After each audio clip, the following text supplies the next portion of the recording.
ज्ञानेश्वर माऊली ज्ञानराज माऊली तुकाराम ज्ञानेश्वर माऊली ज्ञानराज माऊली तुकाराम मोकळ आभाळ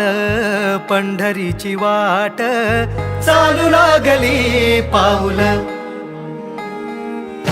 नाम गोड ओठी माऊली माऊली अंतरी भेटीची चाहुल मोकळ आभाळ पंढरीची वाट चालू लागली पाऊल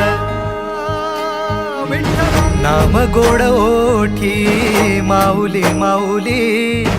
अंतरी भेटीची चाहुल निघाली पाऊले दर्शनी ध्यास लागला पंढरी हो असं या उरात दाटली